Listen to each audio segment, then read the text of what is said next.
नुकतीच तुमची बैठक झाल्याची माहिती मिळते. काय सूचना तुम्ही डिपार्टमेंटला दिलेल्या आहेत?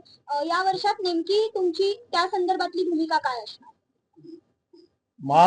गेल्या मार्च पासून केंद्र सरकारने आर्टिफिशियल इंटेलिजन्स कृत्रिम बुद्धिमत्ता या विषयावरचं राष्ट्रीय धोरण आणि वर्ष त्या पुढचं त्या दृष्टीने गतिमान कार्यक्रम करण्याचं ठरवलं आहे. आजच्या 1 जानेवारी पासून आर्टिफिशियल इंटेलिजन्सच्या माध्यमाला लागणारा डेटा सेट ॲग्रिगेट करण्याच्या अभियानाला केंद्र सरकारने 7 पिलर्स निर्माण करून याबद्दलच्या कामाची गती वाढवलेली आहे. येणाऱ्या काळातली भाषा, तंत्रज्ञान आणि भविष्य हे आर्टिफिशियल इंटेलिजन्सच्या माध्यमातच आहे किंवा माध्यमातूनच होऊ शकतं. ही जगाची भाषा झालेली आहे.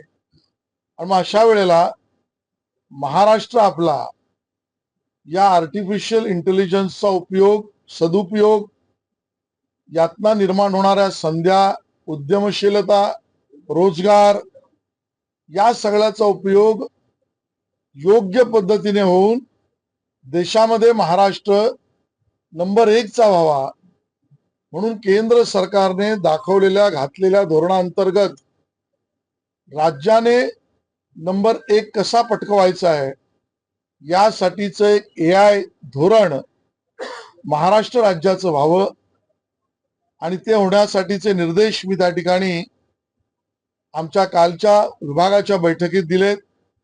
या 100 दिवसामध्ये एक सर्वंकष धोरण ज्यामध्ये सेफ्टी, उद्यमशीलता, startup, data set, clean data या सगळ्या विषयाचं धोरण आणि विविध क्षेत्रात त्याचा उपयोगिता याबद्दलच आपण आणतो आहोत.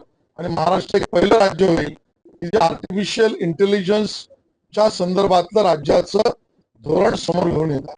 एवढ्या सदिच्छा तर आमच्या आहेतच, पण ते सुख शांती समाधानात जाण्यासाठी नागरिकांच्या जीवनात आलेल्या येऊ शकतील अशा अडचणींवर मात करणं, अशी व्यवस्था उभी करण्याचा निर्धार या महायुतीच्या सरकारने घेतलाय, ठरवलाय. माननीय देवेंद्र फडणवीसजी यांनी तर पहिल्याच दिवशी मुख्यमंत्री म्हणून गडचिरोलीत आणि त्या भागाचा दौरा आणि एका अर्थाने संदेशच दिलाय की आम्ही सर्व समावेशक अशा पद्धतीच्या विकासाचं स्वप्न घेऊन आता पुढे जातो आहोत. माननीय एकनाथ शिंदे साहेब, माननीय उपमुख्यमंत्री अजित पवार साहेब हे सगळेच याच पद्धतीने आता महाराष्ट्र थांबणार नाही या एका वाक्याला धरून येत्या वर्षामध्ये आम्ही सगळे कामाला लागलेलो आहोत. राऊतांचं सामनामध्ये मांडलंय की हे जे वर्ष आहे ते मुस्कटदाबीचे वर्ष सरलेलं आहे, हत्याकांड घडवणारे वर्ष. मला असं वाटतं की राऊत साहेब आजकाल एका अर्थाने भ्रमिष्ट झाल्यासारखे वागतायत आणि बोलतायत.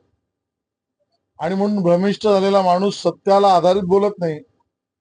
त्यांची उभाटा सेनेत मुस्कटदाबी होत असेल, उभाटा सेनेची शरद पवारांच्या राष्ट्रवादीत मुस्कटदाबी होत असेल, काँग्रेसने या दोघांची मुस्कटं फोडली असतील, काय मला माहित नाही. आणि म्हणून या सगळ्या बाबतीमध्ये त्यांचा दृष्टिकोन हा भ्रमिष्ट माणसाच्या लेखनाचा आहे. एबीपी माझा, उघडा डोळे बघा नीट.